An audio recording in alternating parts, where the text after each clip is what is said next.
So we're out here pulling up some of this rogue Jerusalem artichoke, the sunchoke. If you're not familiar with Jerusalem artichokes, they're in sunflower. They're in the aster family. They look a lot like sunflowers, but grow way taller than most, and they can be very spready. As you can see, they grow these tubers, which can get very large, and from just a little bit of tuber, they will grow a whole new plant. So we've been, I grew out initially a patch of these a couple of years ago, maybe 3 years ago now, and I've been moving soil around, and so they have been popping up all over the place. And so I'm trying to remove them. And for context here, I have not watered. This may have gotten some like spillover water, but this area where I'm pulling up these sunchokes has not been intentionally watered for at least a month and a half. And we've had some really hot days up in the 90s. And so let's see what we have here. So they're doing okay on their own.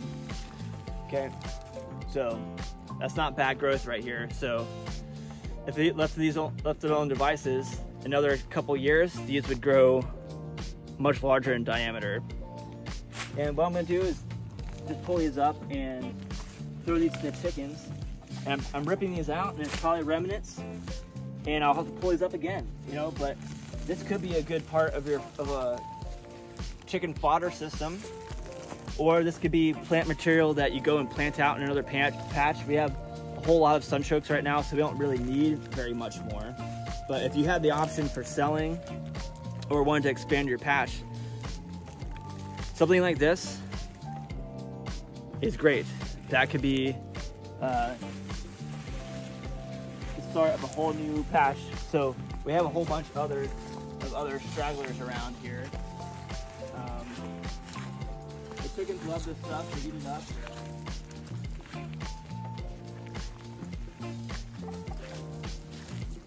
And we have our chickens in this run here, where they have plenty of room to sprint. They can do sprints throughout here. I try to throw them lots of fresh greens every day. Let's take a look here.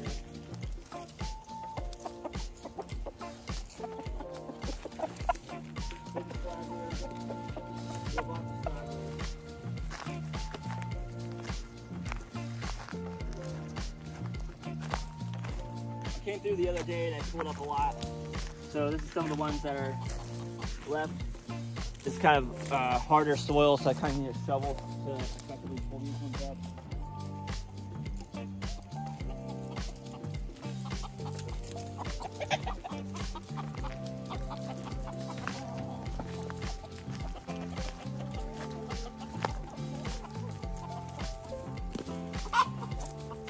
Yeah. So the reason I'm pulling these up is because I'm trying to suppress their growth right here. We don't really need them here. Even something as small as this, where there's just some remnant roots on it. If I planted this in soil, it would grow into a robust plant, and it would spread out, and it would make its own little patch. So sunchokes, they have an incredible will to live, and they were really spread on you. And so what I would say is when you're growing sunchokes, you can see our whole big patch over here.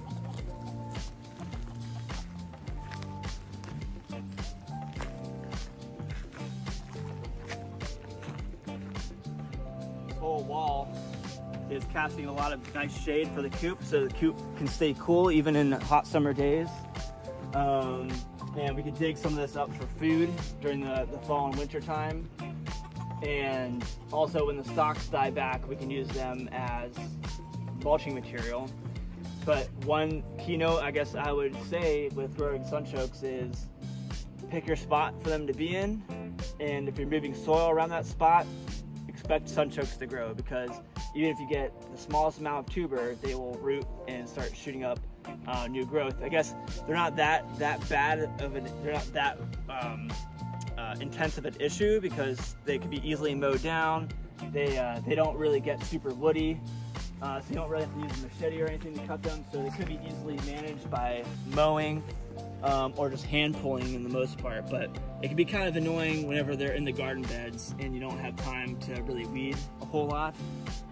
They can get in the way of things, especially if you have things you're trying to let go to seed, things like that. So I guess the moral of the story here with growing sunchokes is have a dedicated sunchoke patch or dedicated sunchoke area, and try to disturb the soil, or try to minimize the amount that you're moving soil from that area, because you could get root fragments of the sunchokes, and they will pop up where there are root fragments. So it's something to think about whenever you're growing sunchokes. Lots of potential for food, vigorous growth, super drought tolerant, I've found, as long as you're mulching them pretty well, and do really well here in the Pacific Northwest.